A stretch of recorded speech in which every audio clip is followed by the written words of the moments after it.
상상해 보세요, 여러분. 여러분이 역사상 가장 거룩하고 값비싼 상자를 만들어야 하는 막중한 임무를 맡은 거예요.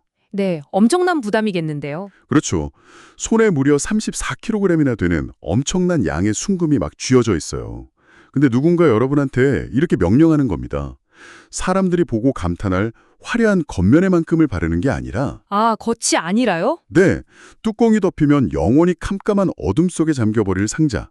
그러니까 그 누구의 눈에도 띄지 않을 상자의 안쪽 벽면까지 몇 시간 동안 쪼그려 앉아서 정성스럽게 순금을 입히라고요. 합리성이나 효율성을 따지는 우리 현대인들 시각에서는 도무지 이해가 안 가는 비효율적인 작업이죠. 그러니까요. 누구도 못 볼 텐데 대체 왜 그런 수고를 해야 할까요? 매일 반복되는 일상이 그저 평범하고 거칠게만 느껴진 적 있으신가요? 다들 한 번쯤은 그런 답답함을 느끼잖아요. 맞아요. 안녕하세요, 여러분. 오늘도 여러분의 호기심을 채워드릴 깊이 있는 탐구 시간입니다. 유튜브 바이블 캔버스 구독자님께서 보내주신 묵상 스케치 자료를 깊이 있게 살펴보겠습니다. 네, 오늘 자료는 수천 년 전 이스라엘 백성들이 광야 한가운데서 성막을 짓던 출애굽기 37장의 기록을 바탕으로 하고 있죠. 고대 건축대장이었던 브살렐이라는 인물이 언약궤를 만드는 과정을 다루고 있는데요. 이게 단순히 고대 유물 제작기가 아닙니다.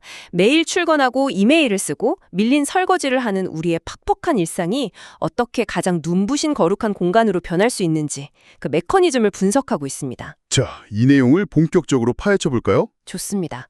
무언가 아름답고 위대한 걸 만들려면 일단 뼈대부터 제대로 세워야 하잖아요. 네, 기초공사죠. 그래서 이 자료에서는 일상을 거룩하게 만드는 첫 번째 핵심 요소로 지성을 꼽습니다.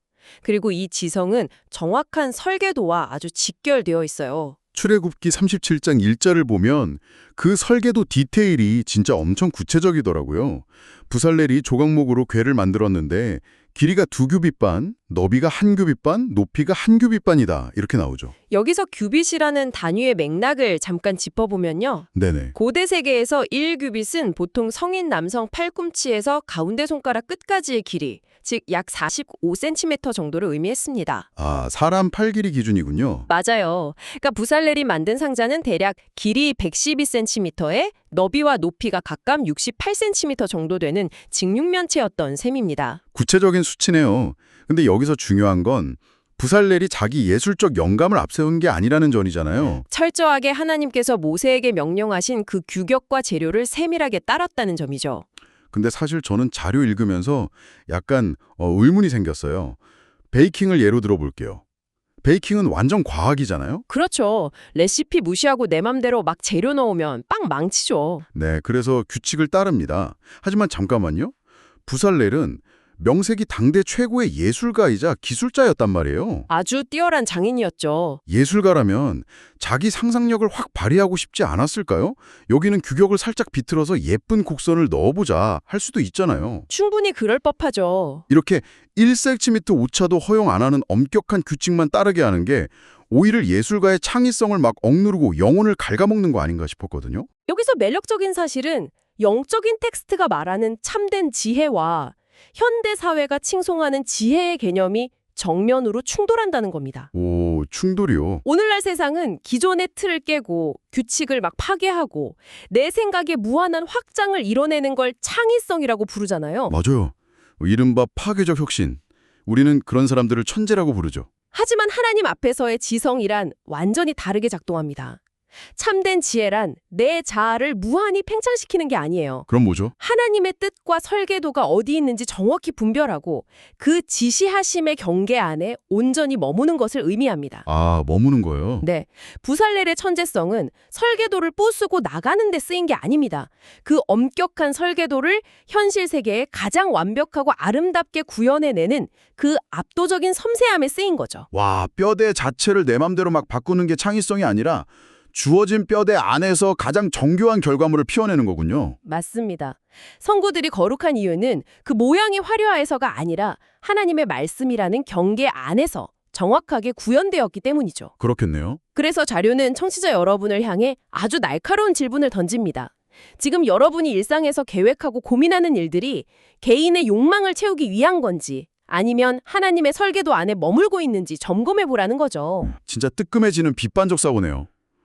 자, 그럼 그렇게 지성이라는 도구를 통해서 설계도대로 한치의 오차 없이 나무 상자 뼈대를 잤다고 해볼게요. 네. 하지만 아무리 완벽하게 깎아내도 결국엔 그냥 딱딱하고 차가운 나무 상자일 뿐이잖아요. 이게 어떻게 거룩하고 따뜻하게 변할 수 있는 거죠? 아주 예리한 질문입니다. 도면 이해만으로는 불충분하죠. 그래서 지성 다음으로 정서라는 영역으로 논의를 확장합니다. 뼈대 위에 온기를 입히는 과정이군요. 맞아요. 출애굽기 37장 24절을 보면 등잔대와 기구들을 순금 한 달란트로 만들었다고 나옵니다. 그리고 언약궤 역시 조각목으로 틀을 짠 뒤에 안팎을 순금으로 덧입혔죠. 조각목이요? 저는 그 조각목, 그러니까 아카시아 나무라는 재질 자체가 주는 상징성이 엄청나다고 느꼈거든요. 어떤 부분에서요? 고대 중동 광야는 척박함 그 자체잖아요. 이 나무가 수분 안 뺏기려고 비틀어지고 옹이도 엄청 많고 막 가시도 돋아있는 되게 볼품없는 나무라고 들었어요. 정확한 지적입니다. 화려한 레바논 백향목 같은 고급 자재에 비하면 톱질조차 힘든 거친 재료예요. 광야에서 그나마 구할 수 있어서 선택된 거에 불과하죠. 네네. 하지만 기적이 일어납니다. 그 투박하고 상처투성이인 조각목이 안팎으로 순금을 입었을 때 더 이상 광야의 흔한 땔감이 아니라 세상에서 가장 거룩한 언약궤로 재탄생하게 되는 거죠. 와, 이 비유가 우리 청취자분들 삶이랑 너무 절묘하게 맞아떨어지지 않나요? 일상과 연결되는 지점이죠. 아침을 피곤한 몸 이끌고 만원 지하철 타고 직장에서 치이고 집에 오면 밀린 집안일 하고 일상이 막 광야의 바싹 마른 조각목처럼 무가치하게 느껴질 때가 있거든요. 바로 그겁니다. 일상이 조각목 같아 보여도 상관없다는 게 이 자료의 핵심 인사이트입니다. 상관이 없다고요? 네. 겉보기에 얼마나 화려한 직업인지 대단한 업적인지가 중요한 게 아니에요.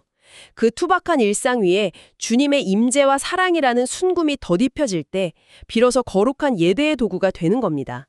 여기서 제가 되게 인상 깊게 본 청교도 신학자 토마스 왓슨의 명언이 등장하잖아요. 아, 그 구절이요? 묵상은 성경의 말씀을 우리 영혼의 피와 살이 되게 하는 거룩한 소화제이다. 저는 이 소화라는 메타포가 진짜 기가 막히더라고요. 탁월한 비유죠. 우리가 아무리 영양가 높은 걸 입에 넣어도 위장에서 부수고 소화시키지 못하면 결국 체하거나 배출되고 맙니다. 피와 살이 안 되죠. 머리로만 아는 건 삼키기만 한 거네요. 맞습니다. 앞서 말한 지성으로 도면을 머리로만 이해하고 끝난다면 음식 삼키고 끝난 거예요. 삶을 움직이는 동력은 안 됩니다. 아, 지성으로 설계도 삼키기만 하면 체해버리니까 정서라는 소화액이 나와서 도면을 완전히 녹여내야 따뜻한 온기로 변한다는 거군요. 정확합니다. 말씀이 내면 깊은 곳에서 소화돼서 감격과 사랑으로 넘쳐야 한다는 거죠. 여기서 정말 흥미로워지는 부분은요. 제가 오프닝 때 말했던 그 보이지 않는 안쪽 질문으로 돌아가게 돼요. 네. 궤 안쪽에 금 바르는 작업이요. 기술자들이 아무도 못 보는 그 상자 안쪽까지 정성껏 금을 입혔잖아요. 굳이 보이지도 않는데 금을 발랐다는 게 진짜 많은 걸 시사하더라고요. 이것의 더 큰 그림과 연결해 보면 우리 신앙생활과 일상의 본질을 아주 명확하게 꼬집어 줍니다. 현대인들은 어떤가요? 겉으로 드러나는 성과에 극도로 민감하죠. 맞아요. 소셜미디어 올릴 만한 일, 남들이 칭찬할 만한 화려한 겉면에만 금칠하려고 아등바등 하잖아요. 이른바 도금의 삶이죠. 겉만 얇게 금박 입히고 속을 썩은 나무 그대로인 상태요. 뼈 때리네요. 하지만 진정한 거룩함은 아무도 보지 못하는 중심, 남들 시선이 닿지 않는 혼자만의 내면이 하나님을 향한 감사와 사랑으로 가득 차 있는가를 묻는 겁니다. 남이 보든 안 보든 속까지 채워야 하는군요. 토마스 왓슨 말처럼 말씀이 완전히 소화되어서 영혼의 캄캄한 구석까지 순금으로 덮일 때 진정한 변화가 일어납니다. 진짜 깊은 여운이 남네요. 자, 지금까지 지성으로 뼈대를 세웠고 정서로 보이지 않는 곳까지 금을 채웠습니다. 그럼 상자가 완성됐나요? 아니죠. 도면과 재료가 있다고 저절로 상자가 뚝딱 만들어지진 않으니까요. 누군가는 톱을 들고 얇게 금을 펴서 망치로 두드리는 노동을 해야 합니다. 아, 그래서 청취자의 일상에서 구체적인 행동으로 나타나는 의지의 영역으로 넘어가네요. 네, 지성과 정서가 훌륭해도 실천이 없으면 성물은 완성되지 않습니다. 자료에서는 아주 구체적인 3단계 묵상법을 제시하죠. 맞아요. 언약궤처럼 약속 품고 떡상 앞에 머물고 등잔대처럼 세상 밝히는 삶이요. 여기서 바이블 캔버스의 3단계 묵상법이 나오는데 솔직히 처음엔 읽기와 스케치, 컬러링 하라길래 색칠 공부인가 싶으셨죠. 네, 진짜 크레파스로 색칠을 하라는 건가 약간 어리둥절했어요. 근데 영적 메커니즘을 알고 나니까 무릎을 탁 치게 되더라고요. 1단계 일기왈 스케치는 단순한 그림이 아닙니다. 말씀의 구조와 인물 동선, 인과관계를 입체적 뼈대로 세우는 작업이죠. 브살렐이 조각목 규격을 자르는 지성의 과정입니다. 아, 스케치가 뼈대 접는 거군요. 그럼 2단계 듣기와 컬러링은요? 객관적 뼈대 위에 오늘 나의 상황과 감정이라는 주관적 색채를 덧입히는 거죠. 말씀이 내 영혼에 일으키는 파동을 체화하는 정서의 과정, 즉 순금을 입히는 겁니다. 와, 지성으로 뼈대 잡고 정서로 금을 입힌다? 그럼 마지막 3단계, 부르기와 시그니처는 어떤 메커니즘이죠? 사인을 남기는 건가요? 예술가가 작품에 서명하는 건 나의 작품이라는 소유권과 책임을 주장하는 거잖아요. 네네. 말씀을 입술로 부르면서 내 삶의 시그니처를 남기는 건 오늘 하루 이 말씀대로 손발을 움직여 살아내겠다는 결단이자 도장입니다. 바로 의지의 완성이죠. 지성, 정서, 의지가 완전 깨뚫어지네요. 자, 그럼 이 모든 게 대체 무슨 의미일까요? 우리 청취자분들 일상에서 어떻게 구체화되어야 하죠? 매일 아침 스마트폰에 뜨는 할 일 목록을 떠올려 보시죠. 아유, 출근해서 산더미 같은 이메일 보고 점심 먹고 설거지하고 지루하고 피곤한 단순 노동들이잖아요. 진짜 빨리 해치우고 싶은 숙제죠. 이 지점에서 우리는 아주 중요한 질문을 던지게 됩니다.